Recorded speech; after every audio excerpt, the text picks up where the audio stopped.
Hey guys, Sandy here. Welcome back to my channel. Welcome back to Making with the Manufacturers. Now this is where I go through my pattern papers systematically and make a couple layouts with each manufacturer. So I am on box number 2 and I have one pattern paper for my next one and it's from around the block. It's from 2006. It's a picnic talk. So it's all of these picnicky words and on the other side is just this green kind of green on green gingham. Now, I'm going to cheat, you guys, and I'm going to put it back into the box here.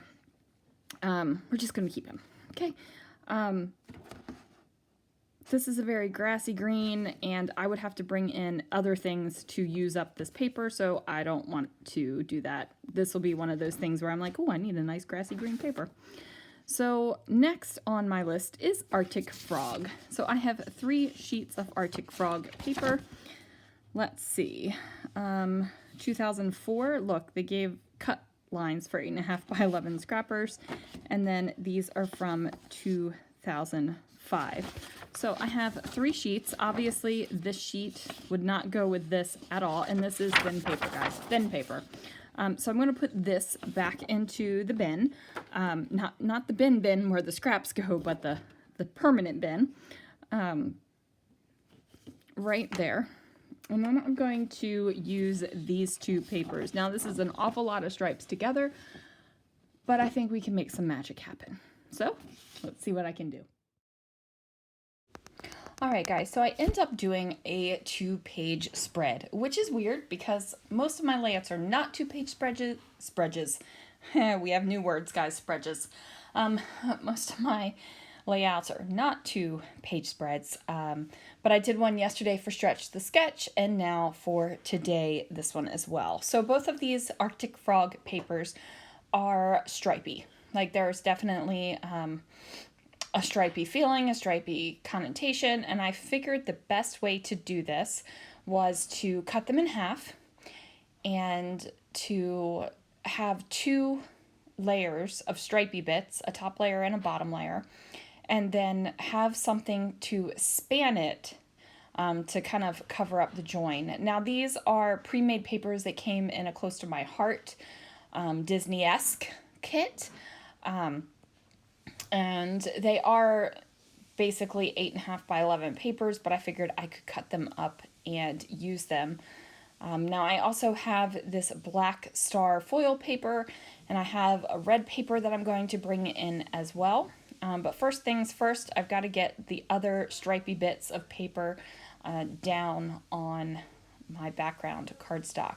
Now you don't have to use, your best cardstock to do this. You don't even have to use cardstock. You could use another piece of pattern paper that maybe you're looking at and you're like, why the heck did I ever buy that? Or maybe there's just some pattern paper that you got in when you bought a stack of paper or something, and you're just like, ooh, why did they include that paper? That one's ugly. So, yeah. I did decide to use white cardstock originally because I thought I was going to have some of the white cardstock show through, but that quickly changed. Now I keep messing around with these 2 smaller papers because they do have sunburst patterns on them, and if you don't line them up, it looks funky. So I am going to make sure to use the parts that have the sunburst pattern. They both do, the top and the bottom, but I'm going to have my sunburst pattern at the top. And then I just trimmed down some of this red paper to go ahead and span the 2 stripy bits of paper here on the cardstock. Now I chose this red paper in particular because of the dots that the circles are made out of, and there are dots on the top part of the paper. So I want this to kind of look like there's a cohesive thought behind it and not just that I went ahead and pulled a bunch of different pattern papers. I mean, basically that's what I did, you guys. I just pulled a bunch of different pattern papers, but I'm trying to make decisions that make sense to me in my head and what feels right. So this is definitely a bright, colorful layout, so that definitely feels right for Disney. And then I just need to make the little choices that will make it feel right completely. What does grind my gears is that these 12 by 12 papers are not all the same size 12 by 12 paper. Man, that does grind my gears. It's like 12 by 12 is a set size, and the papers are not. But that's fine. So I do trim down the black and silver holographic foil stars. I'm going to layer those up underneath of the red bit here. I just feel like this is going to kind of ground my page a little bit because I've got a whole heck of a lot of colors going on, and the black will kind of ground it and tone it down ever so slightly. So I do like working when I'm doing a 2-page spread like this. I do like working it where it looks like it is one big 12 by 24 canvas.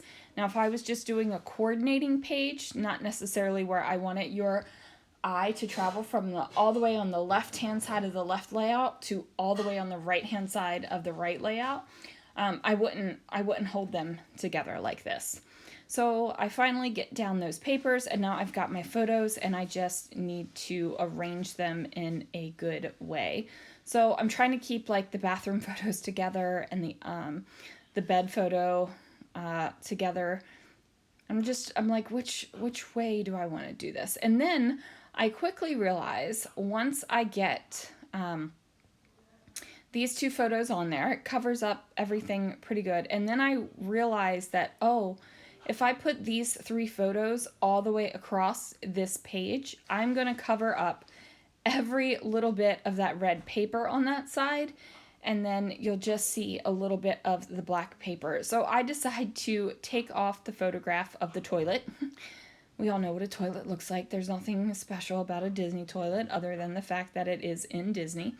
So I decide to take that one off, and then just go on with what I have. So now I'm looking at this and I'm like, okay, maybe I could use some of these stickers that came in that Close to My Heart kit. And I'm looking at the things and I'm like, okay, well, maybe I'll do the word dream down here and have like a big bold title. But I'm like, I'm not exactly sure what else is going to go on this page. So I mosey on over to my Disney stash and grab a couple of things. I have these brads that don't make it on the page. I have these 2 little tins of various die cuts and chipboard and things like that. I am looking for big, bold pieces because I do have a lot of big, bold colors and stripes on my layout. Now, if the top part of the layout is stressing you out, it's okay. It's where those little white dented in square things aren't exactly lined up all the way across the front, and I'm okay with that. It doesn't bother me whatsoever. But now I'm just trying to figure out where all of these things should go. So I know I need to cover up that little hunk of teal blue right there. So this 3D sticker does it for me. It just says Magical Memories. It's a paper house sticker. And then I'm going to adhere my largest die cut with just some ATG, and then I'm going to pop up this one on some pop foam, and then that way I'm not just going to have this one kind of 3D embellishment that's kind of like, whoa, I'm hanging off the page, check me out. Like, it's not the only one that's going to do that. I'm going to have different layers on this page. Now, I do think that some of this is going to be cut out just because it's kind of off the screen. It's weird because when I look at my screen, it looks like my layout is centered. But then now that I'm watching the playback while I'm doing this voiceover, it obviously isn't. So I need to be aware of that fact and adjust it a little bit. But I am going to kind of just decorate this a little bit. I don't know, well, a lot of it, I guess. But I'm just going to decorate this up and get what I like. I'm going to use this little die cut here that says Wish Upon a Star and kind of nestle it around that circle die cut. And now I just got to figure out what the heck else is going on this layout. So I have this big old decoration on this side, I have this big decoration up at the top, and now I need another place of decoration. So I'm going to go back into my little tins right here. Not exactly sure what I was doing right there. And these tins are actually, mini distress storage tins with the little plastic thing taken out of them. I store all of my ink cubes in a different way than these little tins. So the tins come in super handy to hold this kind of stuff. So now I go ahead and find some embellishments that I think will work. A TV definitely works because it is my hotel room and there's a big old TV in the photo over there. And I'm trying to find different textures as well. So I have chipboards, I have die cuts, I have some acrylic, I have the 3D stuff, I have the stuff that has metallic bits to it, like there's some epoxy bits. Like there's all kinds of different textures and things going on this layout as well. And that is just because I feel like I need the big, bold kind of statement going on with this layout because of those big, bold Arctic Frog stripy papers. So yeah, I mean, it's just feeling very, very a lot right now, which is fine because more is more, and more is more, especially on Disney layouts. So I just keep finding these little bits and pieces that just keep making it onto the layout into these little clusters. I like this little magic banner thing right here. I just got to put the letters down and it spells out magic. I just love it. I'm really just loving playing with these clusters. One of my favorite things to do is to build clusters. It's just fun for me. It's like kind of like a puzzle, putting things together. I decided that I wanted this to say once upon a dream instead of once upon a time, so I just stuck that dream word right over time. And I think part of the reasons why I like clusters so much is they are kind of like a puzzle. And, you know, your clusters don't have to have the exact same thing in them. And your clusters don't all have to necessarily touch. I think that that's what kind of hangs people up sometimes, is like when they're trying to build their clusters, they're like, oh, it's not touching. That's fine. There is no rule that says your cluster has to touch everything. So anyway, I do have these little Mickey head brads that I'm using. I'm pushing them through the back, and of course I'm washi taping the back. Since I ended up using those Mickey head brads, that's why I didn't end up using the decorative brads over to the left-hand side of the layout.